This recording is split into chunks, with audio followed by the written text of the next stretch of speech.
Hello, this is Figment Film Reviews. I'm Matt. Dan. I'm Nick. Yes, and we're going to review films because that's what we do in our spare time anyway. We have no lives. Exactly. Save us. Starting off on a good note there, Dan. Well done. Since the third Planet of the Apes film is coming out in, May? I think it's May. I've lost track, but yeah, Let's just maybe. say May. We thought we'd go back and review the first two films in the franchise, Rise of the Planet of the Apes and Dawn of the Planet of the Apes. Technically not the first and second because there's been like 7 films before The first two in the rebooted series, and it's Nick's first time seeing them. The Franco-verse. The Franco-verse. Yeah. Sort of. It's my first time. I haven't seen any of the originals either. I am a monkey virgin.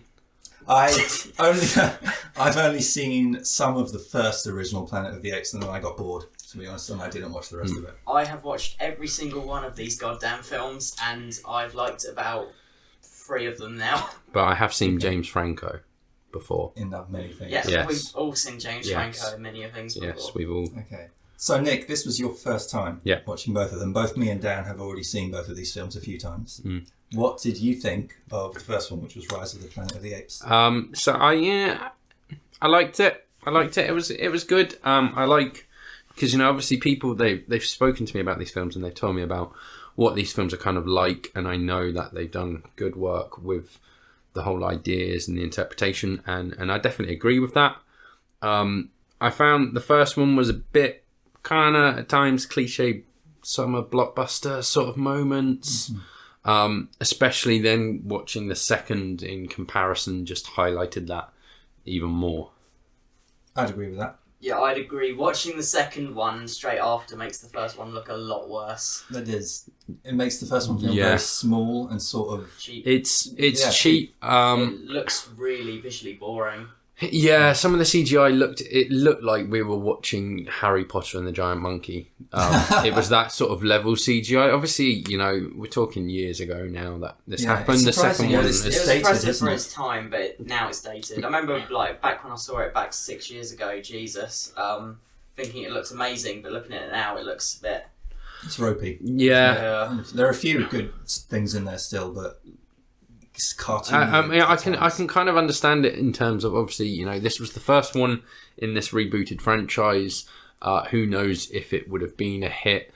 The budget wasn't going to be as big. The second one they've come in, the budget is like almost double. You can tell. We should probably do the synopsis for the first one. Because obviously my synopsis is just far superior to IMDb's. Okay, scroll up. Rise of the Planet of the Apes is a 2011 film directed by Rupert Wyatt. Are you just reading it literally off the screen? Yes, I'm reading it directly on screen. This is all available on IMDb.com. The IMDb plot synopsis is: a substance designed to help the brain repair itself gives rise to a super intelligent chimp who leads an ape uprising. Which is a really shallow... That's more or less it. So, it kind of misses out a lot of detail. I mean, basically, Monkey News the film. It's basically a chimp called Caesar is saved from a lab by a lovely James Franco and raised as one of his own for nearly 10 years. Is it, 9 years? Yeah, 8 years. Yeah, there's a 3-year jump from the 6 year. 5, yeah. Okay. Come on, Dan. That makes 8. Okay, come on. I failed maths GCSE. Yeah, come on, this is simple stuff, Yeah, and it turns out that Caesar is super intelligent because he's got this mother drug. was injected. Yeah, he's inherited the genes from his mother, and he gets super intelligent, and he sort of almost becomes near human by the end. Spoiler alert, by the way. And obviously, you've got the character surrounding James Franco as well. His father at the start, linking kind of the human aspect of the medicine, why they were doing the trials on the monkeys. Oh yeah, that's his motivation. His dad has dementia and he's trying to find a cure. And it seems to work, which is nice. But then it kills him. Yeah. That's nice. And he must return to his home planet. He must leave the third rock from the sun. Yes, because it's John Lithgow. Yeah. Who's very, I think he's very good in pretty much everything I just love seeing him in anything, basically. Isn't he? Yeah. I wish that they'd kind of given him a bit more to do. I think he should have had Malfoy's role. No, that Malfoy was good because he just wants us to hate him. But it's too easy to hate that guy though. He's just so hateable. He goes right into that, doesn't he? But I kind of when he popped up, as much of like as cliched as those characters kind of were, I didn't expect when obviously they had to surrender Caesar to the monkey sanctuary place after far too many years undocumented. What's that all about? And they're to surrender him, and then straight away in a cage. I didn't see that coming. Yeah, it's a bit kind of obvious when you actually look at it, but I didn't see that coming. Well, one of the things I liked about Rise, especially the first time I watched it, was that it was so different to anything previously done in the franchise. Yeah. The story was just not what I thought at all. Did you get that? Yeah, I mean, as I said, I'm not that familiar with like the old material. Yeah, but you knew there's like apes already in charge of all the old films and stuff like that. Yeah, and as I said, they did a good job with this interpretation of it, and you can tell that just from the fact that they were able to make a second. That shows people liked it. People had faith in it. And they really set up a great character with Caesar. Oh yeah, yeah. Like, even though he's a fully CGI character, I care more about him than most human characters. I mean, like as you both know, I have trouble connecting emotionally with CGI animals with their stupid Finding Dory eyes. But that's the benefit of having animals which are able to portray emotions similarly to us. Which then only heightened into the second one when the CGI got better, and you could see their faces better. And the eyes, which you said, they're one of the best things about both films. The fact that their eyes gave away so much. To me, emotion. that made it a lot easier to kind of get behind the emotions of the animals as opposed to a stupid little fish or something. You do hate fish, don't you? I always forget how little action there is in the first one as well. It's all crammed into the last 20 minutes. Obviously we're talking years before, but what that made me feel like watching that was kind of like how I felt when I watched Jurassic World. The pacing and the kind of the colour palettes felt quite similar to me, and kind of action movie cliches right down to things like the evil corporate boss who gets his comeuppance at the hands of the animals, albeit slightly more violently in this one. That's kind of how it made me feel watching that. Helicopter crashes, didn't they? The guys in charge. This and Jurassic World. It was a little bit less It was a little bit less obvious than dangling them from a bridge and just saying. I'm really due a rewatch of Jurassic World and Interstellar. That's for another time. So right, first film, favourite moment. Go. Caesar is home. Nearly teared up. Wow. For me, it's the first no that he shouts. I think that's really powerful. Yeah. For me, like the first one, again, it kind of was only heightened by the fact that we watched the second one straight after. But the first one, it didn't really feel like there was tension in some of the moments when there maybe should have been. But it was when he just started going no and like full on Daniel Bryan just shouting no. What does that mean?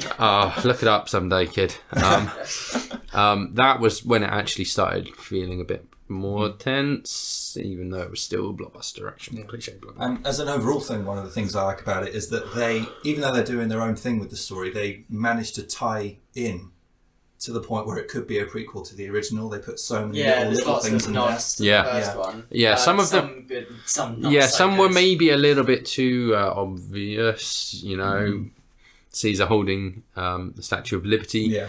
I didn't mind that. It was more Malfoy saying the line. Get your paws off me. That's awful. They had all the stuff with the spaceship in the background and getting lost. But let's face it, we'd probably be complaining if they didn't put any of them in. It just felt a bit kind of. You wouldn't know. On the brow. Shut it.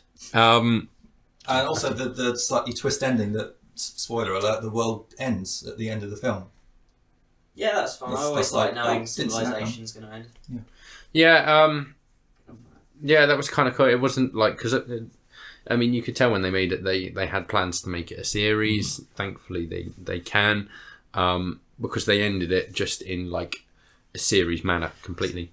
First film, what didn't we like? Obviously, we've touched a little bit upon cliches, CGI issues, especially for me, that first scene when he's doing the little tower test. That just looked so obviously CGI to me. I did not like the look of that, and I said to you guys, does it get better? And it did. Yeah, to a point. Yeah, I think my main problem with the first one is probably just how visually flat it looks overall. Yeah. It looks like it was directed by a complete jobber, just a complete Ron Howard. Yeah, it's not unique and kind of it's distinctive. visually It reminds interesting. me of the look of like the Marvel films, just Yeah. really washed I mean, out and boring. There were the framing of some shots I did enjoy. You know, there was some nice cinematography in it, but it did just look like any special action. comparisons too. action film sort of treatment to it, which I keep saying it, but in comparison to the second, totally different ball game. But the cinematographer was Andrew Lesney, who did all the Lord of the Rings, which is surprising. Yeah, Really? Because they look fantastic. And the Hobbits, which don't look The Hobbits great. look less fantastic. That's maybe mostly due to excess CGI. yeah. For Andrew Lesney, that doesn't look anywhere near as impressive as what he can do. Yeah. That's a shame, because that film really looks dumb. I was a little bit annoyed by the time jumps, a little bit, just because it felt like it rushed things along at such a rapid pace. Not so much, obviously with Caesar we get his progression, but we had James Franco's girlfriend came onto the scene for a start, didn't ask about this undocumented monkey, and then all of works at a zoo as well. And then in the space of a few minutes, all of a sudden they're 8 years into a relationship, and we don't get backstory on her. Right, yeah. I don't remember her name. Did they give it to us? They didn't make it very clear. Matt's just looking at IMDb, but I feel that they could have Caroline. They could have fleshed out Caroline more. I feel, rather than just hey, here she is, time jump, boom, you should love her. Yeah. The only thing I really don't like is I feel that it slows down a lot in the middle section, especially when he's in the captivity. Yeah, that takes a little while to get that going, doesn't it? It felt repetitive that they kept saying, he's being mistreated, he's getting angry, he's being mistreated, and he's getting more angry. And I mean, thankfully, at least there's that the payoff of when they it's rise. a good payoff, so it's worth it. It's I do think it looks a bit bland and unadventurous. But for a first film in a franchise, which was a bit of a gamble, It was a solid start. Yeah. We're doing ratings? I think we should do ratings now. Before we move on to the second. Our rating system is very it's perfect. messy It's and fine. broken. We haven't really come... We're unique. Different. I'm doing a rating out of 5. Yep, that's fine, 5 yes. maths. Okay, maths. Okay, but I can use decimal places as well, if I want. So I'm going to give this film 3.5 mats out of 5. Yep, I'm going 7 out of 10 Dans, and then Nick, you do... Okay, because obviously I'm the most accurate and thorough, I'm going to give this one a 72.81. That's specific. So if we add these together, what do we get? So that's our ratings. So moving swiftly on. Second one. Right. That's a very, very different film. Oh, yes. Dawn of the Planet of the Apes is nothing like the first one in any way. Yes. They expanded. 3 years between the films, a change of director. Matt Reeves directs this one. He directed Let Me In, this American remake of The Batman! Let the Right One In. 5. And weirdly, as we were watching Dawn of the Planet of the Apes, it was announced Matt Reeves was officially announced to direct the Batman for DC. But Dan, how did you know that if you were watching the film? I got a text. The second one, totally different beast. A lot more confident in what it was doing and in its style. And I also felt that it used the subject matter a lot better. So in the first one, obviously, you're dealing with humans experimenting on animals and, animals getting their own back on this. And they didn't really... I felt they could have done a bit more on that. Whereas with this one, it's like racial riot tensions and attacking your own race to provoke a war, and they did a lot more of those sort of things. So again, given that this was the first time you've seen Dawn of the Planet of the Apes, before going into it, is that what you expected? I expected the first one to be a lot more like the second. Okay. A bit grittier, a bit darker, a bit more just tense. The second one was a lot more tense. It was. It's cliche to say it, but this second one is The Empire Strikes Back of the series. Sort of, yeah. I could I think it's more just a case of the first one worked, and so the budget increased. The freedom probably increased as well to make what they wanted to make. Risks. This is a lot it's more a lot dark more and ambitious. violent. It is more violent. It's more ambitious and more epic, and I think the technology as well allowed them to do a lot more advanced stuff that they could have got away with. Considering it's a film, the second one is predominantly led by the apes. Yes, you know, they're the main characters. To the point where we barely knew the humans' names. There was Malcolm. Yes. There was Jim Gordon. Jim Gordon. There was Ellie. Kerry Russell played Ellie. Graphic Book Man. Whereas the monkeys, the apes, we knew the names, we knew the characters. Yes, mostly because of subtitles that helped for that. Yeah. Even just from small visual identifications on them, you knew them, and it's good that they gave us that. They made us feel a lot more for the monkeys and their backstories than they actually did with those pathetic human characters. I always forget how much of this film is subtitled as well, which I love. Yeah, it's great. Not just that as well, sign language. There's a huge usage of sign language, and they didn't just take the piss out of sign language. They actually used it. I assume it's real sign language, and they haven't made stuff up for it. Yeah, I wouldn't know. I don't know sign language. I wouldn't know. Is monkey sign language different to human sign language? Is what I want to know. But that, because one of my things was, how are these apes talking? How biologically can they use our words? And they kind of countered that by using sign language. And then there's a whole rabbit hole of their intelligence and that stuff. Yeah, Nix did have a bit of an issue with how intelligent these apes were, I think, especially in the first film. Even though we explained to him that they had the drug that made them smart. Supposedly this didn't actually happen. This wasn't a documentary, and so I need to learn that. Yes. What did we not like as much? Was there anything? Was there anything you felt that the first one did better?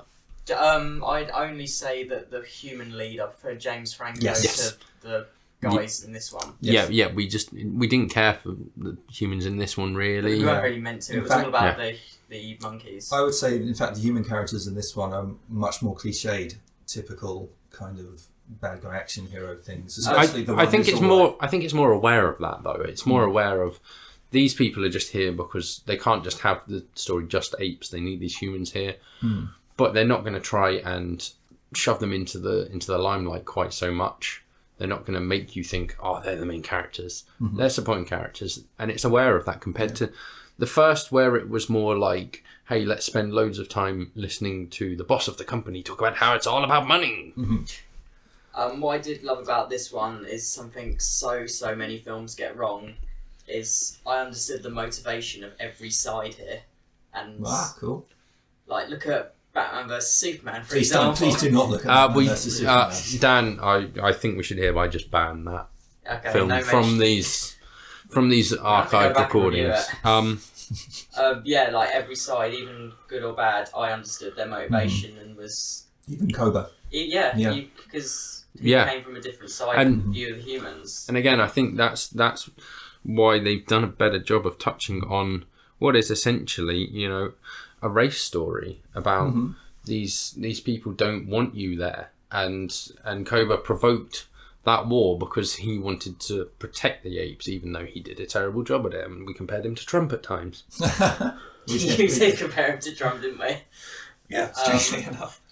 I think that having Caesar take the lead role worked really, really well, because the effects were good enough to the point where I forgot I was not watching a real... there's a real person under that, but I forgot that it was a CG creation at times. Yeah. And you just feel like you're just watching apes on screen. I did love how much better this was visually. Like, this actually looked like a real, beautiful film with some amazing cinematography.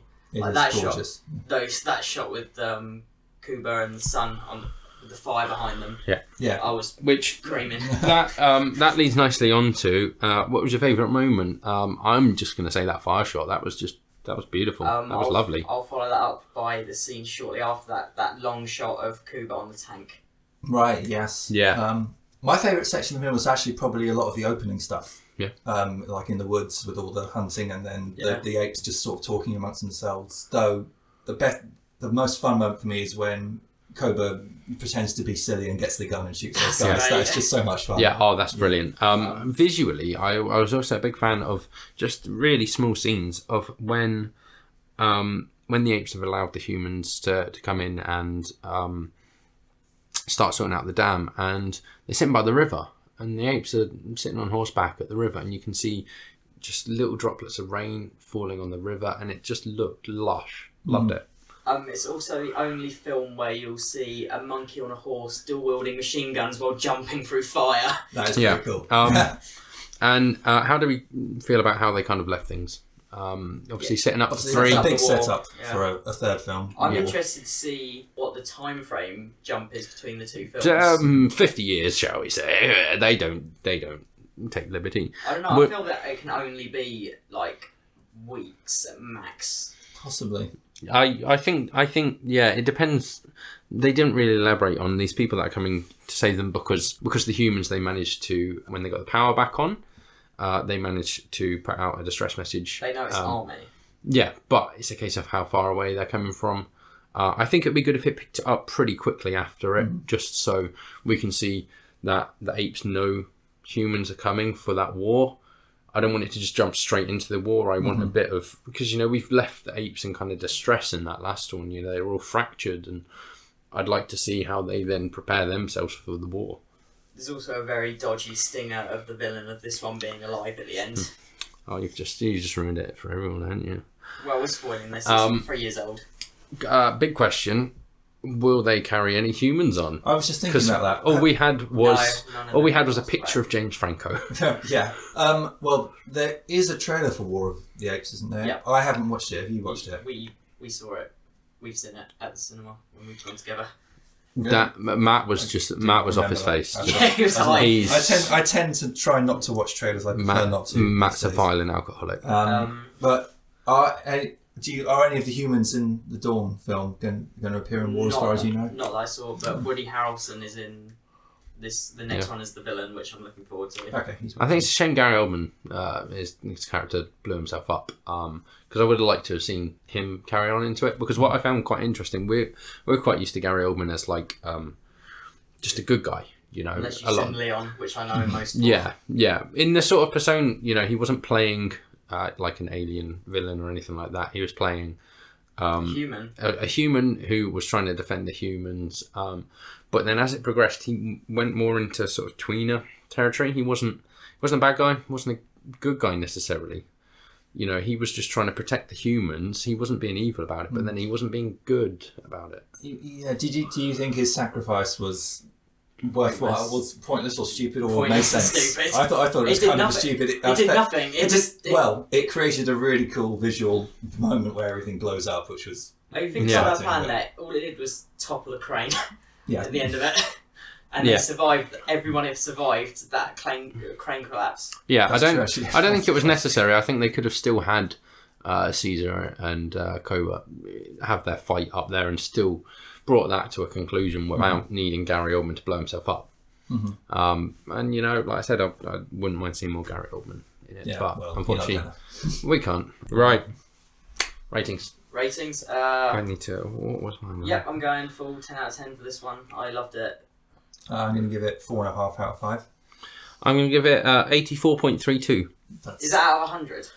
Sure. We won't promise anything, but hopefully we will be back Promise next. to who? I don't know, whoever listens. My mum. Yeah, your mum. I don't think we can say what we're going to be reviewing next time. I'll say we're seeing Patriots Day tomorrow, so we'll see if we end up reviewing that. But this is going to be very, very irregular and erratic with the new and old releases we watch.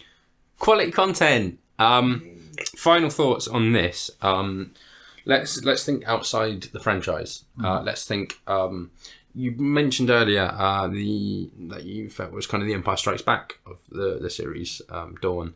Was there any other kind of comparisons you felt to other films and other franchises? I got a Jurassic Park vibe from Dawn a few times. Yeah. Just in terms of the jungle sort of setting. And you mentioned there's definitely The Last of Us. Yeah. That absolutely screams the same sort of thing. Like that, like really unkept, just... The overgrown... Like, out architecture. And... As I said with the first one, I even though it came first, I got similar sort of summer blockbuster vibes as Jurassic World. The look of it, at times I kind of compared it to Transformers in the sense of it being kind of, it wasn't dull, but it was a bit flat. It did have a bit of that look to it, but obviously less racist. So yeah, closing thoughts. On the two films. I'm extremely excited for War on the Planet of the Apes. Yes. Is it War on or War for? War of the Planet of the Apes. Or War of the Planet War of the Turtle. Apes. Okay. That's for the titles of these films. They should just cut them: Rise of the Apes, Dawn of the Apes. Get rid of the of the planet. No, Apes 1, Apes 2. Yep. Just A1. Better. Have an A1 day. A1, A2. Yeah, be perfect. I don't expect the jumping quality that there was between Rise and Dawn from Dawn to War at all, but I'm hoping War's going to be a very good film. Yeah, it's the same director. I'm expecting it to literally be a second part to Dawn. Yeah, I think it's going to be very much in the same style. Which I'm fine with. My main concern is mostly just the human side. The ape side, got full confidence, it's going to look great. Characters are great, but it's the human side. How is it just going to be a troop of people we don't care about again, or are they going to get us invested in some people again? Will they bring along a Grandpa James Franco? Who knows? That'd be amazing. That would be amazing. Well, okay. Thanks very much. If you have listened to this, plug social media. Yeah. So you can follow me on Twitter. I'm Holt__ Nick. You've got to have both underscores. That is two really underscores. awkward. Yeah, that's awful. It's one underscore is just not enough. You can find me at Twitter at Dan Bremner 1996, Instagram as just Dan Bremner. Matt, what have you got? I'm Twitter. You can find me at Left-Handed Matt, or I'm on YouTube. I teach guitar as Left-Handed Guitarist. You can probably also find me on the street drinking beer or something. And Tinder. Yeah. Okay, that's on that wrap. note.